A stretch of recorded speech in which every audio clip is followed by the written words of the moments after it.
Aj dnes tu máme nášho finančného konzultanta Ladislava Zákara. Pekný večer. Večer. Keďže sme naposledy nestihli prebrať celú tému poisťovníctva, tak o tom sa budeme rozprávať aj dnes. Môžeme na začiatok, aké druhy životného poistenia poznáme a čím sa od seba odlišujú? Tak životné poistenie môže byť v podstate kapitálové životné poistenie alebo investičné životné poistenie, po prípade rizikové životné poistenie. Rizikové životné poistenie sa líši od dvoch predchodzích tým, že pri rizikovom životnom poistení poistenie nie je spojené so sporením. Kdežto pri kapitálovom životnom poistení a investičnom životnom poistení je životné poistenie a pripoistenia rizik sú spojené so sporením. V podstate to kapitálové životné poistenie sa vyznačuje tým, že investície alebo úspory klientov sú investované do dlhopisov, ktoré vlastne v dlhodobom časovom rozmedzi vedia zaručiť celkom zaujímavý výnos.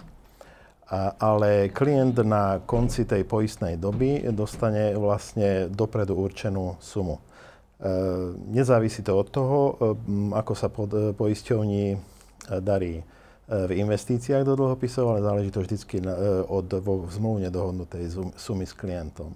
Čo sa týka investičného životného poistenia, tam sa finančné prostriedky klientov investujú do podielových fondov a tam je vlastne ten výsledok závislý od toho, akým spôsobom tá poisťovňa v tých podielových fondoch manažuje tie investície, takže tam je to skôr také, som povedal, neurčité.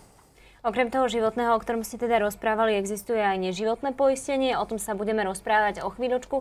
Možno v súvislosti so životným poistením je dobrá otázka, či je možné poistiť niekoho aj bez jeho vedomia. Dobrá otázka, skutočne. Nie je to možné. Sú krajiny, myslím, že Spojené štáty sú také benevolentné v tomto. Tam je možné niekoho poistiť, treba poistiť cudzieho človeka mimo poistníka aj bez jeho vedomia. U nás to zákony nepovolujú a skôr ako to európske zákonodárstvo to nepodporuje túto situáciu, pretože takýmto spôsobom by veľmi ľahko mohlo dojsť k nejakým poisťovacím podvodom. Ak by ste mali našim divákom odporúčiť také základné rady, podľa čoho si poistenie vôbec vybrať? Tak v súčasnosti sú veľmi, by som povedal, propagované alebo moderné investičné životné poistenia, kde skutočne v tom dlhodobom nejakom časovom rozmedzi je možné dobrou investičnou stratégiou vlastne prísť k pekným peniazom. Ale nie každé investičné životné poistenie je predurčené na to, aby ten klient vyšiel z toho víťazne. Veľmi dôležité sú také veci, ktoré vlastne poisťovňa preberá na seba rôzne, by som povedal, úkony v súvislosti s investíciou a s manažovaním zmluvy toho klienta a tým pádom klientovi veľa neostane na rozhodovanie. On sa môže rozhodnúť akurát, kedy od tej zmluvy odstúpi alebo kedy si uplatní tú poistnú sumu, ktorá teda podľa zmluvy náleží. Preto je mnoho vecí takých, na ktoré treba dávať pozor a v prípade, že sa klient neorientuje dostatočne v týchto produktoch, tak je dobré, aby sa poradil s nejakým odborníkom.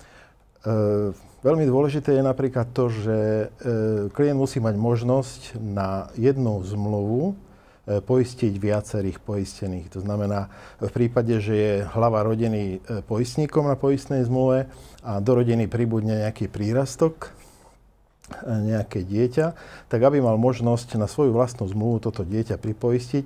Ideálne je to bez nákladov, samozrejme. Mnohé poisťovne toto nepodporujú. Skôr si myslím, že naopak veľa takých prípadov je, kedy rodina štvorčlenná má 4 investičné životné poistenia, čo v podstate má za následok štvornásobné zaťaženie nákladmi pre tých ľudí. Takže taká, by som povedal, prvá podmienka pri výbere životného poistenia je to, aby na jednu zmluvu mohli byť poistení viacerí. V Ja som si zobral ako pomôcku jednu súbor takých všeobecných poistných podmienok jednej nemenovanej poisťovne, kde je veľmi presne, na rozdiel od mnohých ďalších poisťovní, tu je veľmi presne vymedzené, za čo a koľko klient platí. Napríklad také náklady ako zmena alokačného pomeru fondov. Čo to znamená, aby sme to mohli vôbec? To v podstate znamená to, že podielové fondy, do ktorých klient investuje, môžu byť od jedného až po niekoľko, záleží správca fondov, ktorý pracuje pre poisťovňu, koľko tých konkrétnych fondov má. A v prípade, že to klient rozinvestuje do viacerých podielových fondov a ak sa dostane k informáciám, bude mať prehľad o tom, ako prebieha tá jeho investícia a nie je s tým spokojný, aby mal možnosť to zmeniť. To znamená vymeniť fond za fond, alebo aj všetky fondy za jeden fond, proste aby mal voľný prístup k tomu. Jednak nie všetky poisťovne umožňujú klientovi takéto niečo a dokonca je jedna poisťovňa, ktorá na zmluve má také okienko, kde klient môže zaškrtnúť, že zmenu alokačného pomeru úplne ponecháva v kompetencii poisťovne. Čo nie je príliš dobrý nápad, pretože za každú zmenu alokačného pomeru, vlastne výmenu fondu za fond, klient zaplatí zhruba 6 až 7 eur. Takže keď poisťovňa uzná za vhodné, tak mu to môže urobiť s jeho súhlasom vlastne aj 20 krát ročne, čo už je vlastne zhruba 120 eur, možno aj viac, o ktorých klient aj nevie, kam mu utiekli. Ale to, že napríklad sa zmení alokačný pomer, teda výmena fondu za fond, to ešte nič neznamená. Ďalší poplatok je, keď sa podielové jednotky z jedného fondu prenesú. To znamená, že okrem toho, že prejdem, musím so sebou zobrať aj podielové jednotky, za čo zaplatím ďalšie náklady. Takže zase pri tomto treba dávať pozor, že vybrať si naozaj také životné poistenie, kde poplatky za zmenu alokačných pomerov vlastne neexistujú. Aké sú možno také ďalšie záľudnosti poistenia alebo poplatky, ktoré si poisťovne zvyknú vyberať? Napríklad poplatky za upomienku. To je zaujímavé, že všetky poisťovne si účtujú zhruba 15 až 20 eur za prvú upomienku a za ďalšiu dokonca 30 eur a viac. Sú to všetky poisťovne? Nie všetky. Sú poisťovne, ktoré za upomienku vôbec neúčtujú. Teda veľa ich nie je, zatiaľ jedna. Potom sú také poplatky, ktoré okolo klienta v podstate ani nejdú, že je to za zmenu poistenia na poistenie v splatenom stave. Je to tiež taká múdra veta. Áno, že vašu zmluvu dávame do takej pohotovosti, že keby ste to chceli vybrať, tak môžete, ale tá pohotovosť je vlastne spoplatnená. Lebo to vlastne tam ide. No a takisto za výplat. Keď napríklad klient dožije do určitého veku, tak pri dožití vlastne zaplatí poplatok za to, že dožil. A vlastne, že mu boli vyplatené tie peniaze. Takže pokiaľ sa niekto rozhodne uzavrieť životné poistenie investičné, tak rozhodne na tieto drobnosti musí dať pozor. A najlepšie urobí, keď si v poisťovne priamo vypýta všeobecné poistné podmienky a samozrejme tabuľky nákladov. Tak, ako je to v tomto prípade, že kompletne všetky zrážky, úplne každá podrobnosť, každý poplatok vlastne je k dispozícii, takže klient má absolútny prehľad. To je teda najvýhodnejšie pre toho klienta. Ak má všetko na papieri, vie si to prečítať? Áno, presne tak. A vie si to vlastne zmanéžovať.